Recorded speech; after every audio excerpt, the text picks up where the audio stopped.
E nossa, olha como tem um preconceito, um senso comum em cima disso, que eu lembro que quando eu era menor, quando eu era pequeno, assim, a minha mãe não deixava eu praticar uma arte marcial porque ela dizia que ia ficar muito violento.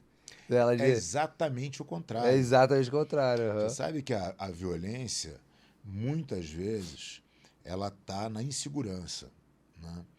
Então, quando o Hélio Gracie tinha uma frase que eu vi ele falar numa entrevista há muitos anos atrás, e ele falava pro repórter, falou assim, o que você faria se viesse um garoto de 5 anos de idade aqui e tentasse te dar um tapa no rosto? O cara falou, nada, pô, garoto de 5 anos de idade. Ele falou, então, é essa relação que eu tenho com um agressor qualquer, né? A luta, para mim, não é um problema, né?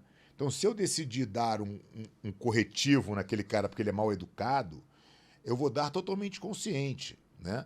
Da mesma maneira que você vai dar uma Entendi. bronca no garoto que está fazendo ali um educacional, né? Mas não existe nenhuma insegurança, né? Eu não preciso provar nada para ninguém. Eu sei que se eu for Não é lutar algo com ele, instintivo, eu vou né? ganhar, né? Então você Entendi. tira de novo, a reatividade. Se alguém te agride, você tem que agredir de volta, né? Se você sabe que aquela agressão não te afeta tanto, né? Aquela provocação não te afeta tanto, que toda Sêneca já dizia muito isso, né? Toda vez que alguém consegue provocar a ira em você, ele te controla. Você é escravo do que te tira do sério, né? Não é isso? Então, assim, Aham. se você tem o autocontrole que a arte marcial te traz, e nesse tipo de conflito só a arte marcial te traz, você, você não é mais suscetível a esse tipo de provocação. Então você fica muito menos violento. Entendi.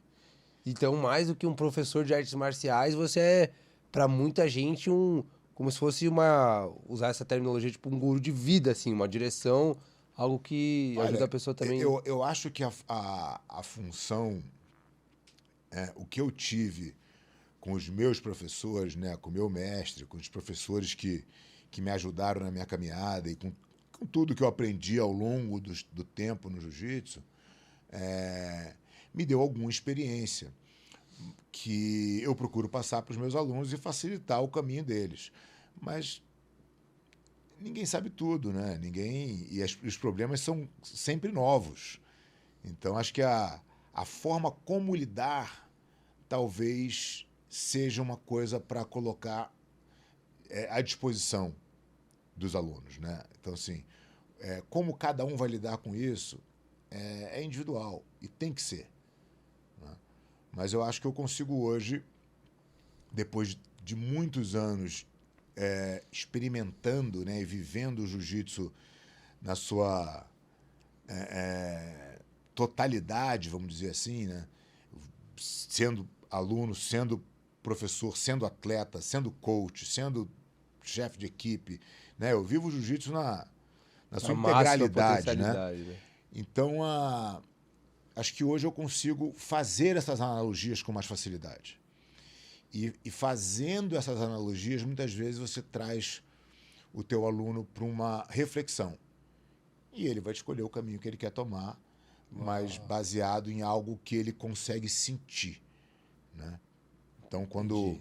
quando você não sabe, eu acho que é o trabalho né, o trabalho de um psicólogo, né? É o cara usar técnicas de fora do mundo para tentar criar Deixar essas aquilo simples analogias para as pessoas. e traduzir para as pessoas para que elas possam se desenvolver e tomar as suas decisões. Eu acho que o jiu-jitsu, por ser